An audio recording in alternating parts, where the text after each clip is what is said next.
बजेगा बांस और ना बजेगी बांसुरी। आइए मम्मी जी, आप आराम से आइए, इधर आइए।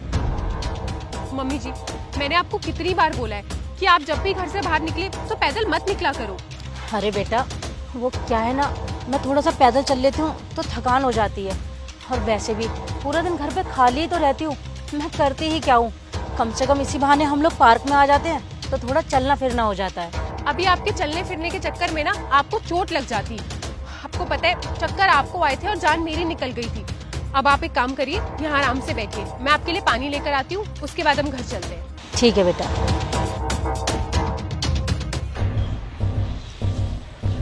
काम हो गया? जैसा तुमने बोला था मैंने बिजली की तार बेंच पे लगा दी है। अब तक तो बुढ़िया करंट खा के मर भी गई हो। सच में? लाओ ये पानी की बोतल मुझे दो, मैं जाकर चेक करती हूँ कि बुढ़िया जिंदा है या मर गई।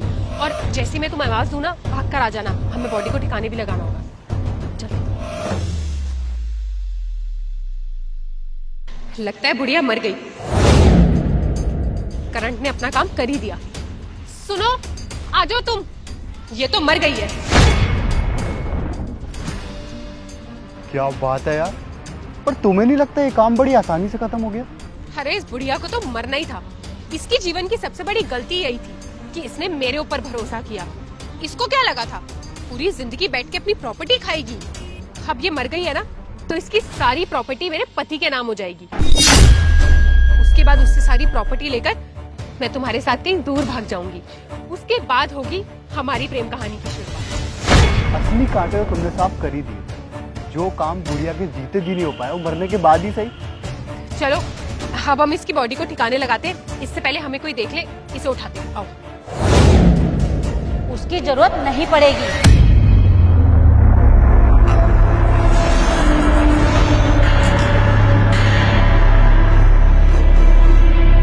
ये क्या, ये तो जिंदा है और तुमने बोला था कि ये। अरे तुमने ही तो कहा था कि तुमने तार सही से बिछा दी है और अब तक ये मरी गई होगी। गलती उसकी नहीं है, ना ही गलती तुम्हारी है।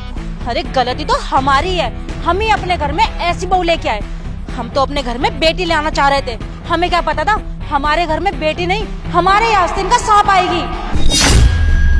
हे बुढ़िया, तेरी ना बहुत जबान चल रही है। तू करंट से नहीं भी मरी तो क्या हुआ, मरना तो तुझे होगा ही। रुक।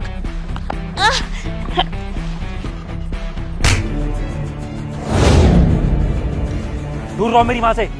अरे तुम यहाँ? देखो विवान, जैसा तुम सोच रहे हो वैसा कुछ भी नहीं है। तुम मेरी बात सुनो। मैं सब देख चुका हूँ और सुन चुका हूँ, और मैं कितना बेवकूफ था जो तुम्हारी जैसी लड़की से मैंने प्यार किया। तुमने सिर्फ पैसों से प्यार किया। विवान देखो मेरी बात सुनो तुम। अरे तुम्हें जो सुनना था सुनाना था सब सुन चुका हूँ मैं, और अपनी आंखों से देख भी चुका हूँ। हाँ, तुमने वायर का इंतजाम कर लिया है ना? ठीक है, मैं कल सुबह इस बुढ़िया को लेके पार्क में पहुंच जाऊंगी, और जैसा हमने प्लान किया था ना, सब कुछ बिल्कुल वैसा ही होना चाहिए। बस इस बुढ़िया के मरने के बाद ना इसकी सारी प्रॉपर्टी हमारी हो जाएगी। और तुम्हारी बातें सुनने के बाद मैंने माँ को सब बता दिया, और फिर हमने ये ड्रामा किया क्योंकि माँ देखना चाहती थी कि उनकी बहू किस हद तक नीचे गिर सकती है। और देखो, सच सामने है। विवान, मुझसे बहुत बड़ी गलती हो गई है, प्लीज मुझे माफ कर दो। प्लीज, मैं तुम्हारी वाइफ हूँ ना। अरे बंद कर अपना ये ड्रामा। तुझे अब जो भी ड्रामा करना है ना, थाने में जाके करियो। पर तुम्हें करंट क्यों नहीं लगा? क्योंकि तुम्हारे जाने के बाद मैंने तार को बीच में से काट दिया। और चलो तुम दोनों मेरे साथ, तो मैं तुम्हारी असली जगह छोड़ के आता हूँ। चलो।